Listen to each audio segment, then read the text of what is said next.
Alhamdulillah kita pagi ini bisa melanjutkan membacakan kitab Hidayatul Alqiyah. Kemarin sampai adabul muta'allim, adab belajar. Barokahnya ilmu banyak ditentukan dari ini, bukan dari kepintaran tapi dari adab.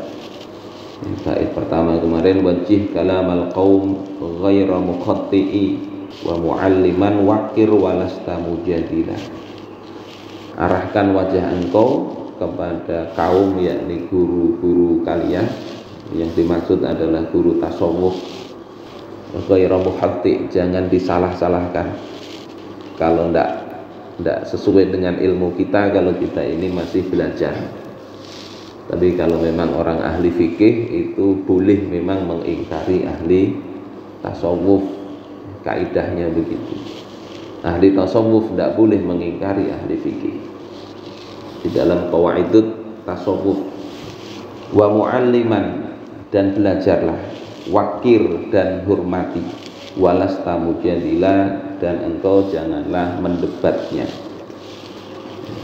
Kemudian bait berikutnya, wastafsir al ustaza, minta penjelasanlah kepada guru, watruk ma bada libadihi fahmika, tinggalkan yang menurut engkau jelas. Membaca kitab sendiri, menurut kita pahamannya sudah jelas, tidak usah bertanya lagi, jangan begitu. Apalagi kalau aneh-aneh, misalnya pembacaannya di kitab itu agak aneh, maka minta penjelasan guru, karena bisa jadi salah cetak, bisa jadi huruf titiknya kelebihan atau kurang, namanya cetakan begitu. Kemarin saya ceritakan bagaimana ada orang namanya Tuma Al-Hakim, dia baca kitab, ya, kemudian belajar pengobatan, baca ada hadis, ya, inna hayyatas sauda syifaun likulli da, sesungguhnya ular hitam obat segala penyakit. Ya. Itu salah cetak atau kelebihan titik. Yang benar habbatas sauda.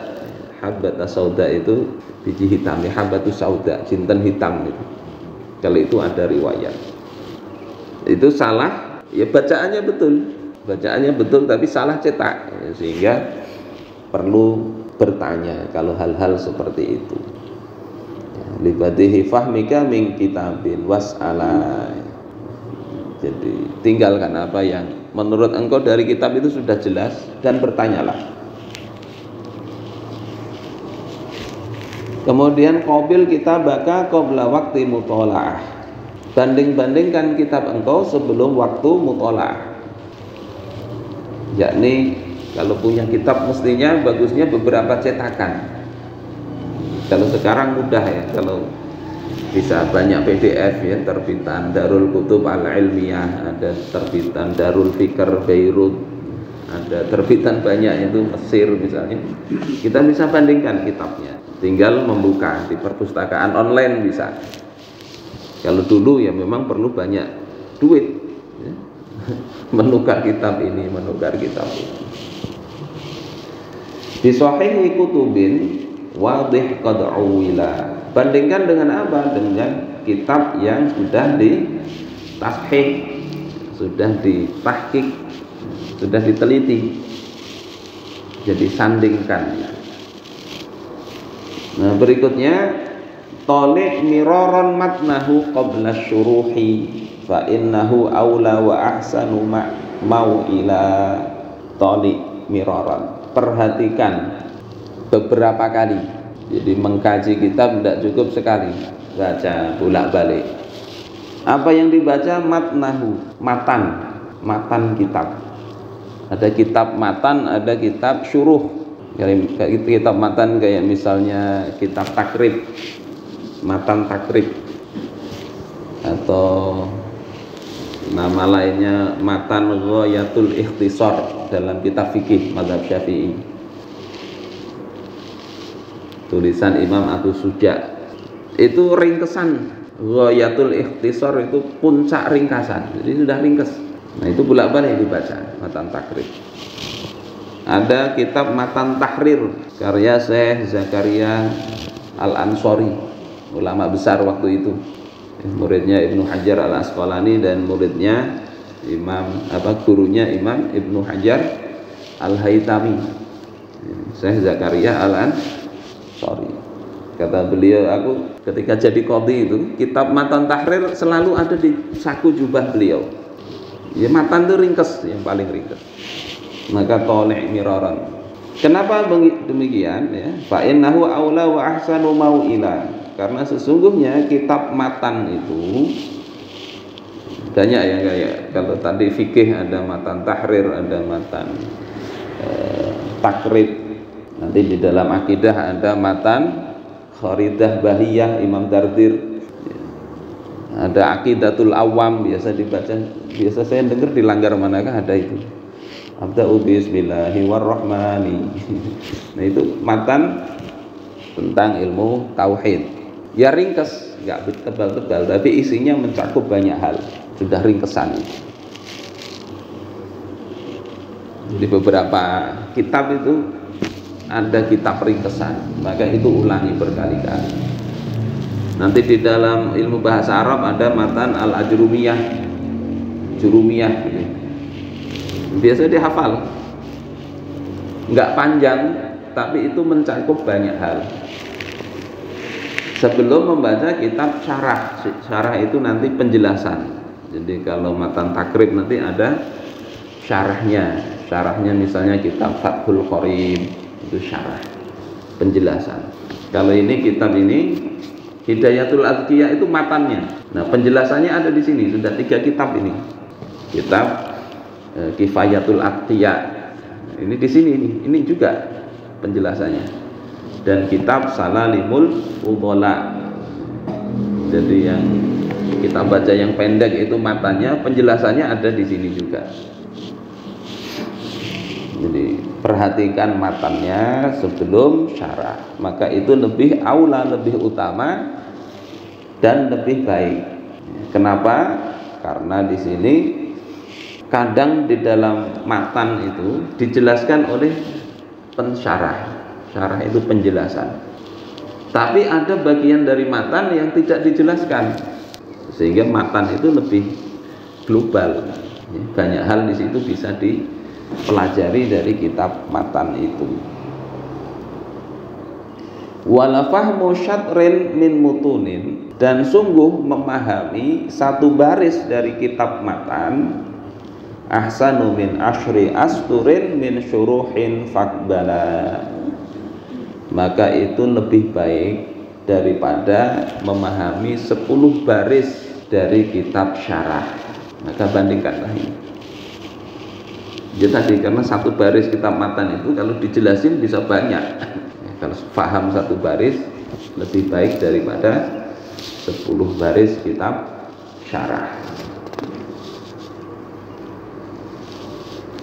Itu cara belajarnya begitu. Tidak usah kitab yang besar-besar dulu, yang tipis lu pahami betul. Wabda bi fardhi aini, wabda bi fardhil aini, tsumma amal bih, tsummal kitabi fa sunnati mutarattila. Dan mulailah dengan fardu ain, fardu ain, tsumma amal bihi, dan kemudian beramallah. Jadi belajar mulai dari fardu ain. Fardu ain itu adalah kefarduan, kewajiban yang tiap orang itu mesti melaksanakannya, yang dituntut tiap orang. Tidak dilakukan ya berdosa dia. Kalau fardu kifayah yang dituntut banyak orang. In qama bihil ba'du saqata 'anil baqiin. Fardu kifayah gitu. Kalau sebagian itu sudah sempurna melaksanakannya, yang lain gugur kewajibannya. Seperti apa misalnya memandikan jenazah, ya, penyelenggaraan itu tidak harus kemudian satu masing-masing mandikan, jadi rusak jenazah orang. Jadi satu cukup, yang lain gugur. Itu fardu kifayah. Memilih kepala negara ini mestinya fardu kifayah. Asal adanya sudah terpilih ya sudah, tidak harus semuaan, tidak harus semuaan milih, tidak harus, tidak wajib begitu. Tapi asal ada ya sudah, fardu kifayah. Nah, kalau fardu ain tidak bisa begitu, mesti orang per orang, tidak bisa diwakilkan dalam artian yang lain nggak ada usah lagi mengerjakan. Kamu jalan sholat naklah, abah kada titip salam menjalan malaikat gitu. Tidak bisa begitu. Tiap orang punya kewajiban dia untuk melakukan yang namanya fardu ain ini.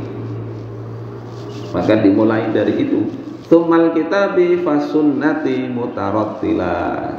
Kemudian pelajarilah Alkitab, yakni Al-Qur'an, As-Sunnah, Sunnah Rasulullah, kitab-kitab hadis. Mutarattilah maksudnya adalah pelan-pelan, mutahammilah, pelan-pelan. Ilmu itu begitu. Kita tidak bisa gerusa-gerusu maunya cepat selesai, akhirnya tidak bisa paham. Jadi perlu waktu. Maksudnya apa? Di sini dijelaskan, wa makna dzalika anna ar-rajulal aqila idza balagha dhahwatan nahari masalan. Ketika seseorang yang berakal, kalau dia itu baligh, pagi hari dia sudah baligh. Awalnya masih anak-anak. Kemudian malam mimpi basah. Berarti besok ini pagi ini sudah baligh dia. Kalau sudah balik itu kena hukum syariat, kewajiban sebagaimana kaum muslimin yang lain yang sudah balik. Jadi batasannya bukan 18 tahun. Batasannya itu setelah balik dia terkena hukum sebagaimana orang-orang yang lain. Tidak dibedakan lagi, tidak dianggap dia anak-anak, tidak. Kalau sekarang kan nggak begitu ya, ada di mana itu yang membunuh satu keluarga. Kaltim ya. Jadi dia bunuh bapaknya, ibunya, 3 orang anaknya dia bunuh. Bukan hanya dibunuh, diperkosanya lagi setelah mati. Jadi kemudian terkena hukum, oh masih anak-anak, masih SMA. Ya, hukumannya jadi ringan. Kalau dalam Islam tidak peduli. Kalau sudah balik, ya kena hukum sama seperti orang dewasa. Makanya dipersiapkan anak-anak itu sebelum balik. Muru auladakum bis shalah wa hum abna'u sab'i sinin. Perintahkan anak-anak kalian itu sholat saat mereka usia 7 tahun. Sebelum balik perintah. Wadribuhum 'alaiha wa hum abna'u 'ashrin. Pukul anak kalian itu kalau tidak mau sholat kalau usianya sudah 10 tahun. Tentunya berproses ya, dari dididik 7 tahun sampai usia 10 itu dididik terus ya. Usia 10 ini sudah bisa dikasari sedikit kalau kada mau. Walaupun kata Imam Sufyan Ats-Tsauri jangan dipukul lah, disuap. Disuap itu ya, nah untuk kalau mau sholat rutin misalnya beberapa kasih tempo waktu. Kalau rutin terus nanti bapak belikan sepeda, bapak belikan apa yang dia mau, yang baik, yang mendidik. Itu menyuap, boleh menyuap anak begitu sampai dia terbiasa. Jangan dikasari, nanti rusak juga dia. Kalau kira-kira dikasari akan jadi baik, maka boleh dikasari, bukan untuk dilukai. Jadi ini waktu belum balik. Kalau sudah balik itu dia misalnya pagi itu dia sudah balik, malamnya mimpi ya. Fa awwalu wajibin alaihi ta'allumu kalimatai syahadah. Maka awal kewajiban atasnya itu adalah belajar 2 kalimat syahadat. Belajar 2 kalimat syahadat. Dan wa fahmi maknahuma min ghairi bahsin wala burhanin. Dan memahami makna 2 kalimat syahadat itu tanpa pembahasan dan tanpa pembuktian. Jadi secara global aja masih, tidak usah terlalu dibahas, terlalu jelimet. Ini kewajiban pertama bagi orang yang mukallaf, itu adalah mengenal Allah, belajar 2 kalimat syahadat. Kalau sebelum balik sudah diajari ya berarti belajar yang lain sudah. Ini kalau belum tahu. Fa in asha ila waqtil zuhri wajaba alaihi ta'allumut taharati was shalah. Kalau dia hidup terus sampai zuhur, maka dia itu wajib belajar ilmu bersuci dan ilmu sholat. Iya, gampang-gampang aja. Ajari bagaimana istinja, bagaimana bersuci kalau ada najisnya. bagaimana air digunakan untuk bersuci, terus bagaimana sholat, nah diajari begitu, wajib itu.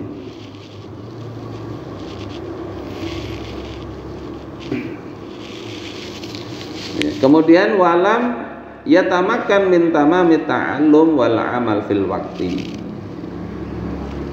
Kemudian dia belajar itu dan amalkan, yakni waktu sampai sholat zuhur tidak selesai belajar, maka sholat zuhur lah. Jadi sholat zuhur. Kalau dia mestinya ada waktu tadi, seandainya tidak memungkinkan sebelum zuhur dia selesai belajar ilmu sholat, fayajibu alaihi ta'allum qoblal waqti, maka wajib baginya untuk belajarnya itu diatur sebelum waktunya. Jadi kalau misalnya belajar mau sholat zuhur, waktu zuhur itu sudah wajib ya. Tapi seandainya tidak selesai, maka wajib ancang-ancang lebih lama. Ya mulai pagi lah belajar itu. Wa hakadza fi baqiyatis sholawat. Begitu juga sholat-sholat yang lain. Fa in asya ila Ramadan wajaba. Maka ketika dia hidup sampai Ramadan, wajib juga dia untuk belajar tentang ilmu puasa. Wa amma ilmu ahwalil qalb, adapun ilmu tentang keadaan-keadaan hati, bahwa ayya'rifa syakhsu anna lil qalbi akhlaqan mahmudatan fayaf'aluha wa akhlaqan mazmumatan fayataba'adu min anha, yakni dia mengenal, seseorang ini mengenal, mengetahui bahwasanya hati itu ada akhlak yang terpuji yang harus dia melakukan akhlak itu, dan akhlak tercela untuk dia tinggalkan, maka dia juga mesti belajar tentang itu, mesti belajar. Jadi ini kewajiban fardu ain, tidak boleh kita tinggalkan. Ini cetakannya agak kurang pas ini. Fa in asya ila ramadhana wajaba alaihi ta'allumus shaum. Nah ini telingko satu baris ke bawah. Kalau dia hidup sampai Ramadan, dia wajib belajar puasa.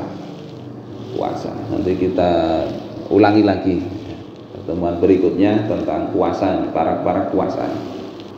Kemudian ilmu hati juga wajib kita pelajari. Yang kita bahas ini banyak bicara tentang ilmu menata hati. Jadi pelajari fardu ain, amalkan, kemudian pelajari Alkitab dan As-Sunnah secara pelan-pelan.